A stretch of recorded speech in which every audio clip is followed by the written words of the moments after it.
been drawing chibis for a long time, but even so, I still feel like they lack something. So today I'm going to be studying 3 of my favorite chibi artists, and at the end, I'll make the ultimate chibi.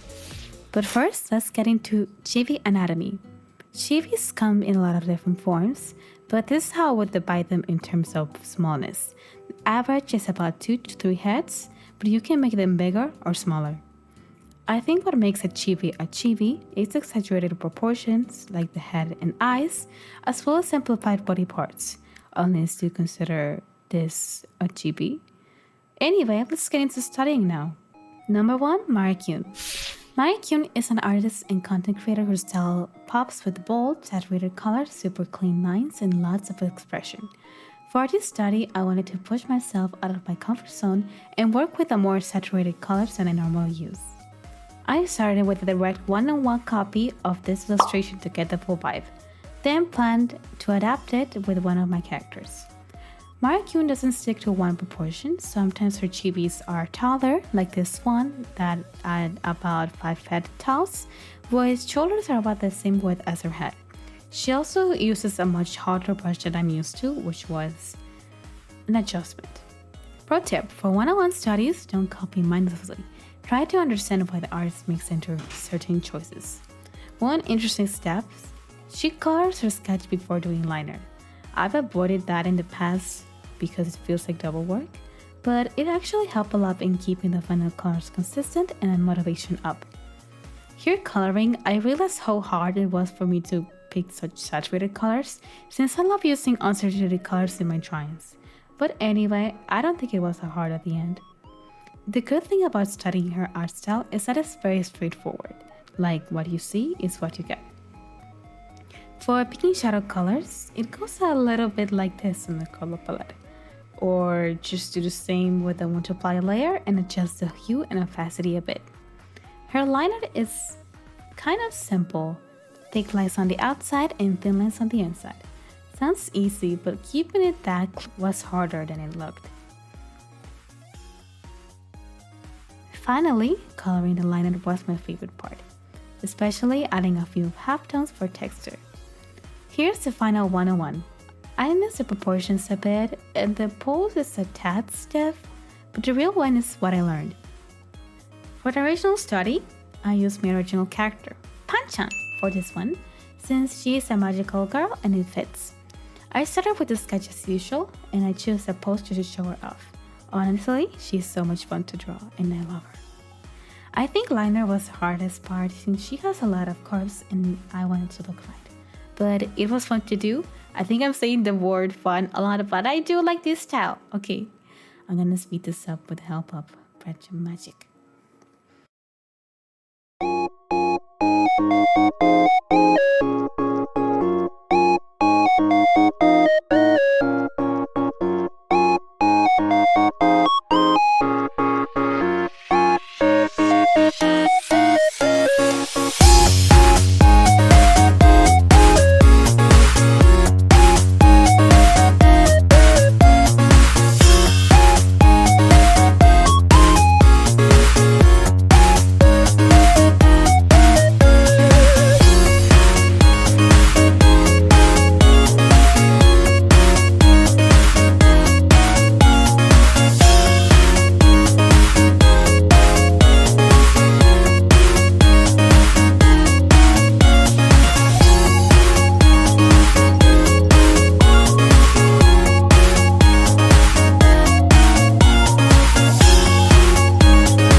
It took me about 2 hours, much faster than a one-on-one, and I think it captures the playful, high-energy feel of Marakyun style.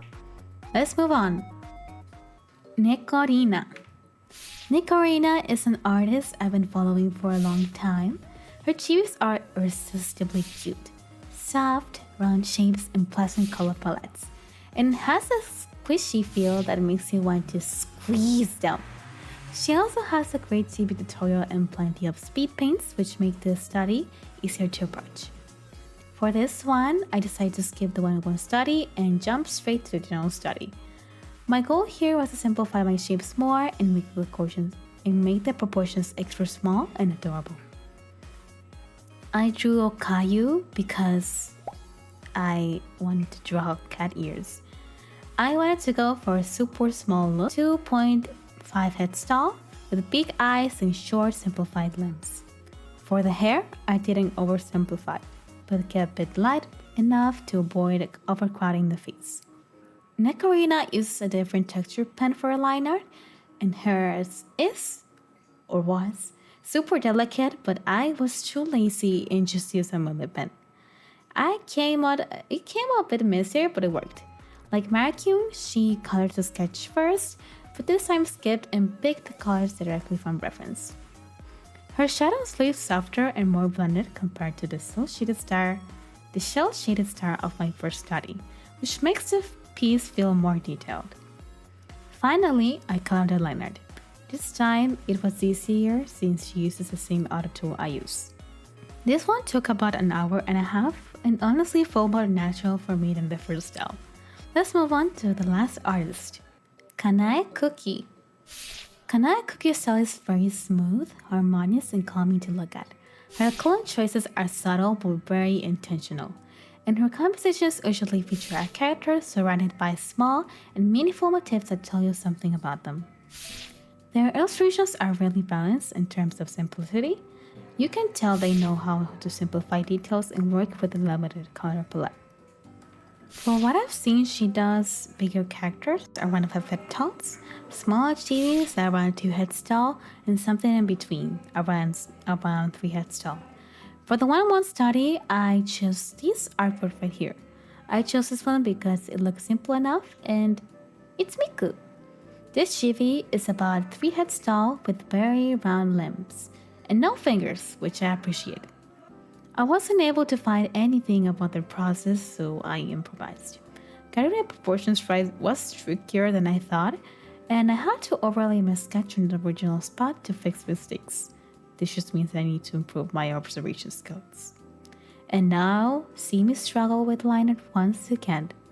Kanae Cookie uses intentional variation in her lines, and it took me several tries to get something close.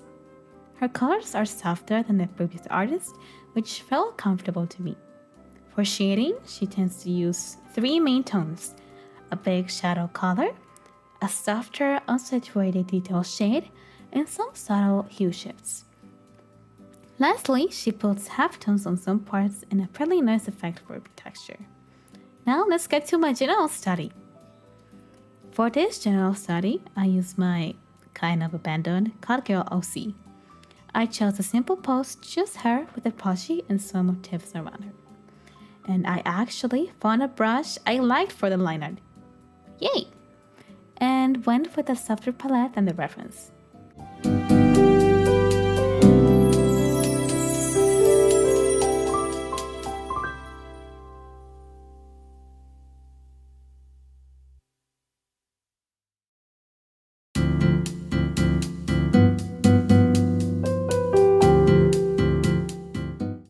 This ended up being my favorite study so far. The calm, cozy vibe is something I want to bring into my own work more often. Final illustration.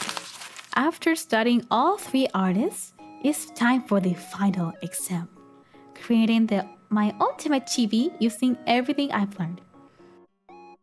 I started by sketching thumbnail ideas and asked my YouTube community to help me choose a favorite. The winning concept included all of my mascots. Nekoshi, my general mascot, Pantachi, my fanbase mascot, and Wishi, the silly clone version of me. I made a rough sketch and added face colors right away. A tip I picked from Maricune and Nekorina to keep the final colors consistent. For the line art, I used my usual brush but took inspiration from Kanae's Cookie variation in line thickness, adding bolder lines and certain corners for extra weight.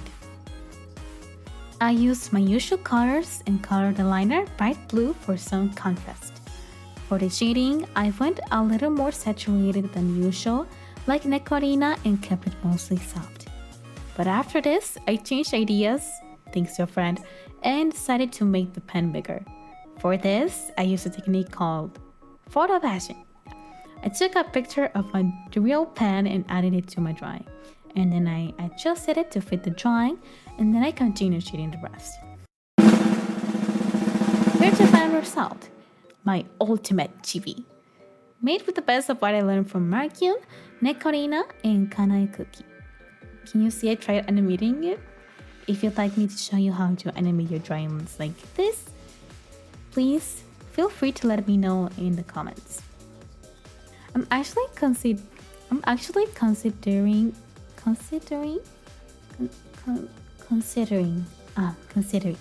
using these pieces as a starting screen for my streams, which I do every Friday at 9 p.m. EST. And if you'd like me to draw something for you, I have commissions open. More info in the description. Thank you for watching. This was Oshi. Bye!